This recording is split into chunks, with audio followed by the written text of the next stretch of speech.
어제 오후 경기 시흥시에 있는 SPC 삼립 시화 공장에서 불이 나 8시간 만에 꺼진 가운데 경찰과 소방당국 등이 화재 원인 규명에 나섰습니다. 오늘 오전 합동 감식을 벌인 결과 공장 3층에 있던 제빵기계 부근에서 불이 시작된 것으로 잠정 조사됐습니다.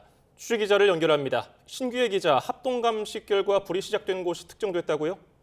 네, 오늘 오전 10시부터 2시간가량 진행된 1차 합동감식에는 경찰 과학수사대 12명을 포함해 소방당국, 한국가스안전공사 관계자 등 모두 30명 정도가 참여했습니다. 당국은 먼저 공장 안 잔해물을 치우며 진입로를 확보하고 불이 시작된 위치와 불이 번진 범위 등을 조사했는데요. YTN 취재 결과 발화점은 빵 만드는 기계 부근인 것으로 파악됐습니다.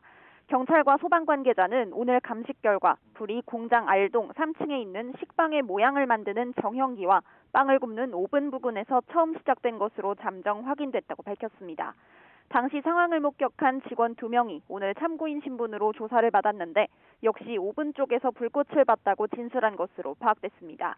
감식에 참여한 관계자들은 또 화재 원인과 관련해서는 전기적 요인으로 인한 건 아닌 것으로 보인다며 빵을 만드는 기계 쪽에서 불이 시작됐을 가능성을 염두에 두고 조사하고 있다고 설명했습니다. 내일은 오늘 참여한 기관에 더해 국립과학수사연구원이 추가로 참여하는데 오전 중 2차 합동 감식을 벌여 정확한 화재 원인을 규명할 계획입니다.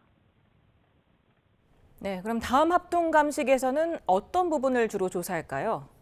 발화 지점은 잠정 파악됐지만 아직 정확한 화재 원인이 나오진 않은 상태입니다. 경찰과 소방 등 조사당국은 보다 자세한 감식을 통해 SPC 공장에서 불이 난 알동 3층을 위주로 화재 원인 규명과 함께 소방시설 설치 규정을 준수했는지 살펴볼 것으로 보입니다. 조사당국은 펑하는 소리와 함께 불이 시작됐고 계속 뭔가 터지는 소리가 났다는 목격자들의 진술에 주목하고 있습니다. 당시 3층에는 12명이 근무하고 있었는데 상황을 목격한 직원들에 대한 경찰 조사가 추가로 이뤄질 가능성도 있습니다. 또 불이 난 건물에는 스프링클러가 없고 소화전 설비만 있었던 것으로 확인됐습니다. 당국은 스프링클러 의무 설치 대상은 아닌 것으로 보고 있지만 규정 위반 사항은 없는지 살펴볼 것으로 보입니다. 지금까지 사회부에서 YTN 신기입니다.